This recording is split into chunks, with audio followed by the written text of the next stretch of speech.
Good morning बच्चों, आज हम हिंदी का 11वां पाठ पढ़ेंगे। पाठ का नाम क्या है बताओ आप ही?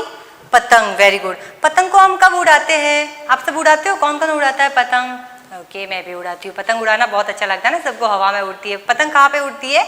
आसमान में, और हवा से उड़ती है ना। और कब उड़ाते हैं हम पतंग को? उत्तरायण के दिन, है ना, मकर संक्रांति के दिन हम पतंग उड़ाते हैं।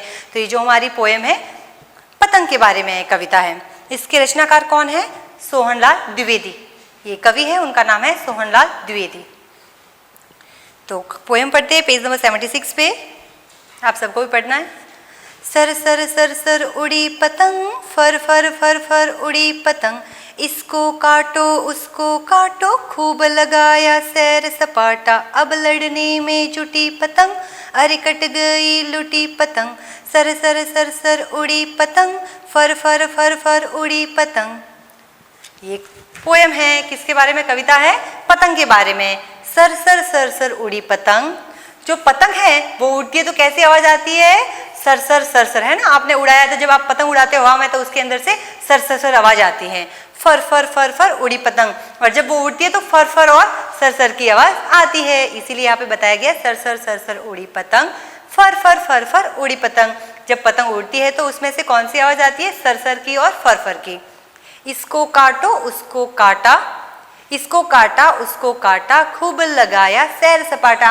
और पतंग क्या करती है? एक पतंग दूसरी पतंग को काटती है और आसमान में क्या करती है? सैर सपाटा, सैर लगाती है ना। जैसे हम साइकिल पे घूमते हैं या बाइक पे घूमते हैं, राइड लगाते हैं, वैसे ही ये पतंग जो है आसमान में सैर करती है, आसमान में घूमती है।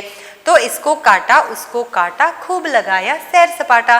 तो ये पतंग क्या करती है? एक दूसरे को काटती है और आसमान में सैर करती है।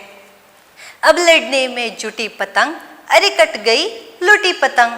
अब जो पतंग है वो अब लड़ने में जुटी पतंग, अब लड़ाई करने में जुट गई है। अभी पतंग को क्या करती है? एक पतंग दूसरे पतंग को काटती है ना, तो लड़ाई में जुट गई है। अरे कट गई लुटी पतंग, जो लुटी हुई थी वो पतंग भी कट गई है। बच्चे ऐसा बोल रहे हैं।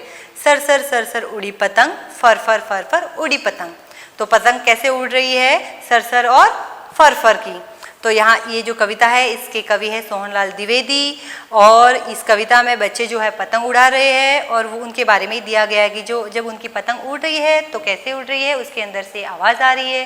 कैसी आवाज़ आ रही है? सरसर और फर फर की आवाज़ आ रही है। और उनकी पतंग, एक पतंग दूसरे पतंग को काट रही है और आसमान में सैर लगा रही है। और अभी लड़ाई में पतंग जुट गई है, एक दूसरे को काट रही है पतंग, और जो लूटी हुई पतंग थी वो भी कट गई है। और बच्चे बहुत ही मज़े से पतंग उड़ा रहे हैं। आप भी ऐसा करते हो ना? आपकी पतंग कटती है, कुछ पतंग आप लूटते भी हो, आपके छत के ऊपर आती है तो आप लेते हो, तो वैसे ही फिर वो पतंग भी आप उड़ाते हो तो वो भी कट जाती है। तो ये कविता थी कुल मिला के पतंग के बारे में। पतंग कैसे उड़ती है, क्या करती है, आसमान में उड़ती है। समझ में आई ना? पेज नंबर 77, यहाँ पे आपको पतंग का चित्र बनाना है। पतंग का चित्र बनाओ। तो मैंने यहाँ पे पतंग बनाई है, ऐसे ही आपको भी पतंग बनानी है। पतंग कैसे बनाते हैं आपको मालूम है ना?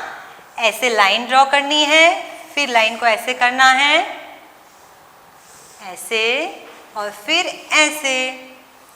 इजीली आपको भी ऐसी पतंग बनानी है। बीच में एक स्ट्राइट लाइन खींचनी है।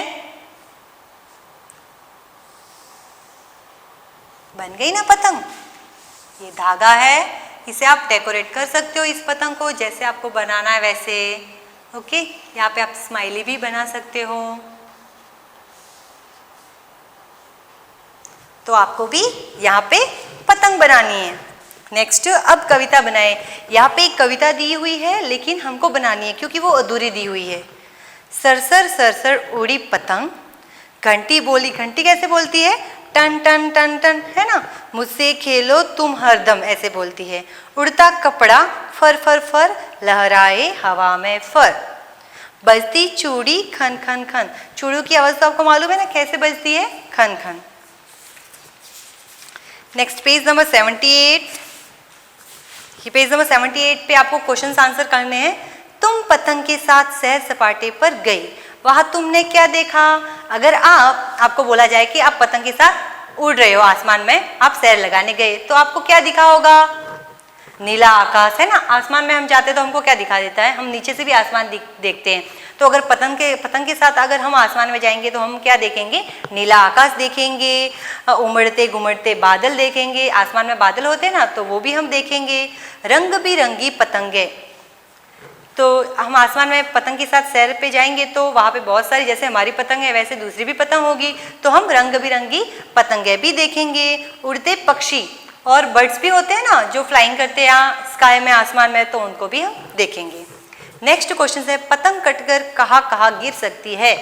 जो पतंग होती है जब कट जाती है तो कहाँ पे गिरेगी, कहाँ कहाँ गिरती है, मैदान में गिरती है, हमारे छत पे भी गिरती है ना तो छत पर लिखेंगे, पेड़ पर भी आपने देखी हुई ना कभी भी पतंग, तो पेड़ पे भी होती है, सड़क पर भी गिरी हुई होती है और नदी नालों में भी गिरी होती है। तो ये आपको खुद ही लिखने हैं ये आंसर, पतंग कटकर कहाँ गिर सकती है। आपने कहाँ कहाँ देखा हुआ है पतंग को गिरते हुए, तो वहाँ वो आपको यहाँ पे लिखना है।